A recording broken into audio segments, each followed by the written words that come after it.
Well, hello and welcome to Track Chat, brought to you by bagsracing.com. I think you've missed us, haven't you?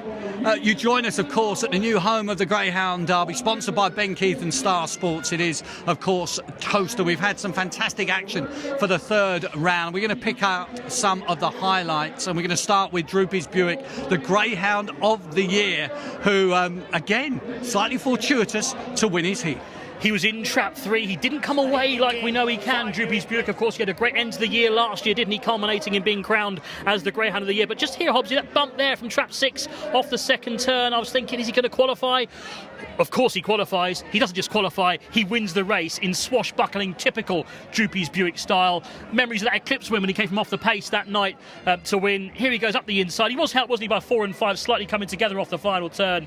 But he's all class, Droopy's Buick, and he goes on to win for Angela Harrison. And Jimmy Wright was shaking, wasn't he, during that race? I mean, because he looked in trouble off the second bend, but he's all guts, his Droopy's Buick, and came through in really, really good style. He's into the quarter-finals. Now, what about the big matchup on paper? Well, that's what it looked like. Claire's Rocket versus Priceless Brandy, but it didn't quite work out as we thought it would. Claire's Rocket not that well away, Priceless Brandy even slower away, and they had to play catch-up.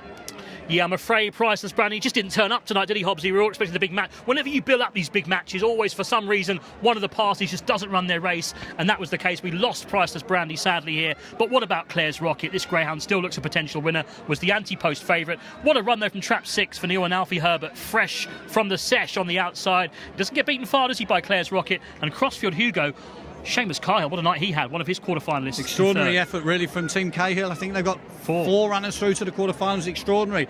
And what about, in fact, they had, of course, runners in Heat 6 with Droopy's Acrobat running out of Trap 3, Forest Con in Trap 6.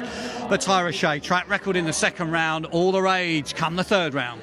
This was so impressive. Is this the Greyhound Derby winner in waiting? Quite possibly. Tyra Shea for PJ Fahey. Trap 5 here. I mean, he's got greyhounds in front of him. Droopy's Acrobats, no mug. Forest Con, Monmore Puppy Derby winner. Strong dog on the bunny. But Tyra Shea just blows them away. Look at this. He's the track craft here as well, Hobbsy. He didn't get into a sort of a bruising match at the third bend. He waited. He switched around Forest Con to the outside. He was clever there at that final bend.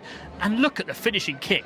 I mean, Forest Con is no mug, and he blew him away there. That was impressive. He looks to have everything, does PJ Fahey's Tyra Shea. They'll be staying with Charlie Lister, of course, now going into the quarterfinals, and then hopefully for connections into the semi-finals as well. We're down to the last four. Some great matchups, of course, in the four quarterfinals. As well. Here's the Tuesday night, first quarterfinal, Enzo. Claire's Rocket has got trap 1 again. We'll see how that works out. Astute Missile 1 of 4 for Seamus Cahill in trap 2. Bruiser's Bullet, Mark Wallace, his only representation left. Hobbsy in trap 3. Bannerkill Claire in with the kennelmate Claire's Rocket for Graham Holland. Shane Boy Freddy, semi-finalist last year. He's there again in the quarterfinals for Kevin Boone, and fresh from the sesh.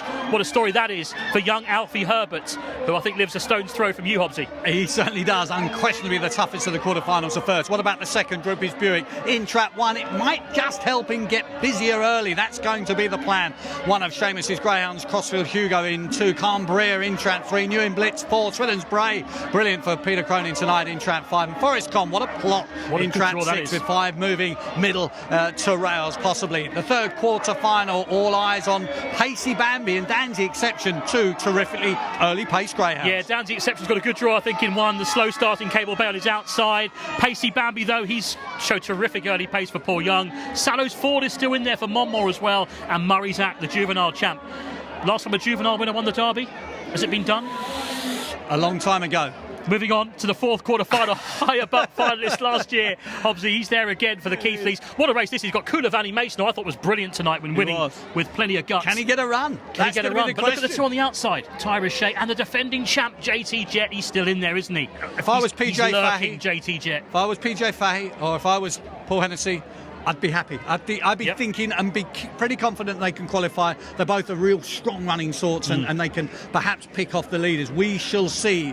The scene will be set on Tuesday night for quarterfinals of the Star Sports English Greyhound Derby. At the top of the market, no question, will be Tyra Shea. And what a matchup we have in the first quarterfinal. Claire's Rocket versus Bruiser's Bullet.